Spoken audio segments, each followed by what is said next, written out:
Apartment నగరాలు పట్టణాలు అనే తేడా లేకుండా ఇప్పుడు ఎవరైనా అపార్ట్మెంట్ లో ప్లాట్ కొనేందుకు మొగ్గు చూపిస్తున్నారు. అయితే అపార్ట్మెంట్ లో ఇల్లు కొనేవారు ఏ ఫ్లోర్ లో ప్లాట్ తీసుకోవాలన్న దానిపై కొంత అయోమయం ఏర్పడుతోంది.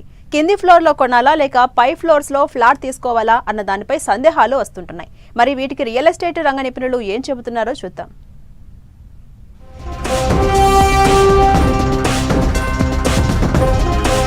పెరుగుతున్న అపార్ట్మెంట్ కల్చర్.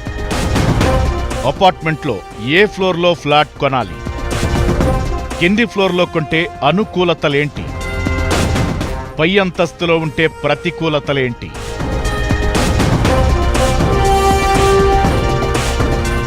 ఒకప్పుడు పెద్ద పెద్ద నగరాలకే పరిమితమైన అపార్ట్మెంట్ కల్చర్ ఇప్పుడు చిన్న పట్టణాలకు వచ్చేసింది. సొంతిల్లు కొనుక్కోవాలనుకునే మధ్యతరగతి వారికి బడ్జెట్లో ఇల్లు దొరకడంతో అపార్ట్మెంట్ వైపు మొగ్గు చూపుతున్నారు. మరోవైపు అపార్ట్మెంట్స్ అన్ని గేటెడ్ కమ్యూనిటీలో ఉండటం, సకల సౌకర్యాలు ఏర్పాటు చేస్తుండటంతో చాలా మంది అపార్ట్మెంట్లో ఫ్లాట్ కొనేందుకు ఆసక్తి చూపుతున్నారు. ప్రస్తుతం చాలా వరకు హైరైజ్ అపార్ట్మెంట్స్ ప్రాజెక్టులను చేపడుతున్న నిర్మాణ సంస్థలు ఏకంగా 50 అంతస్తుల వరకు నిర్మిస్తున్నాయి. అయితే మొదటిసారి అపార్ట్మెంట్లో ఫ్లాట్ కొనేవారికి అనేక సందేహాలు ఉంటాయి. చాలా మందికి అపార్ట్మెంట్లో ఏ ఫ్లోర్ సౌలభ్యంగా ఉంటుందన్న దానిపై కొంత అయోమయం నెలకొంటుంది.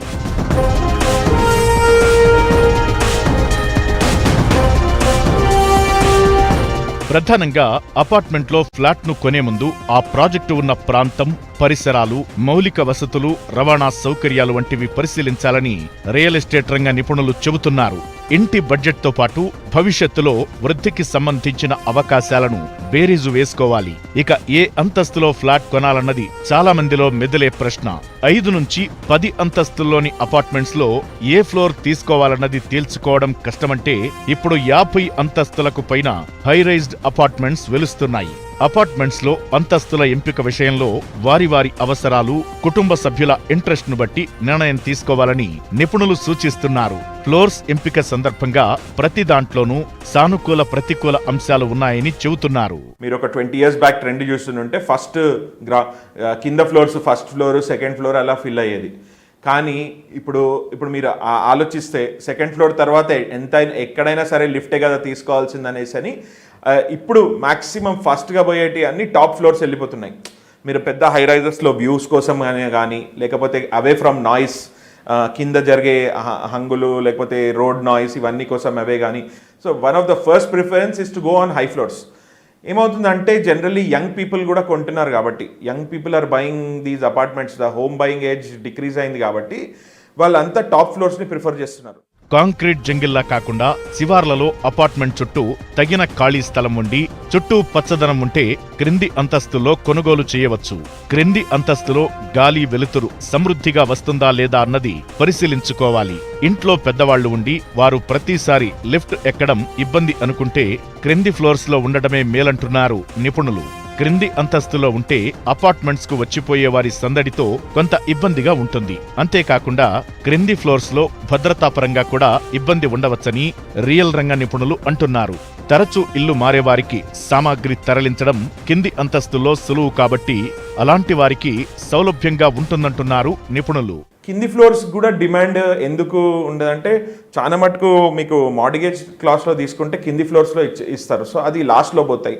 అండ్ అయినా కొంచెం సీనియర్ సిటిజన్స్ వాళ్ళు కింది ఫ్లోర్స్లో ప్రిఫర్ చేస్తారనమాట. అది ఇవాళ రేపు మేము చూస్తున్న ట్రెండ్.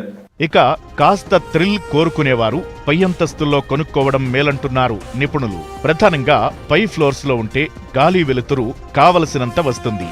బాల్కనీల్లోంచి చూస్తే చుట్టూ పరిసరాలన్నీ కనిపిస్తాయి. ముఖ్యంగా సౌండ్ పొల్యూషన్ ఉండదు. పై అంతస్తులోకి దోమలు కూడా రావని చెబుతున్నారు.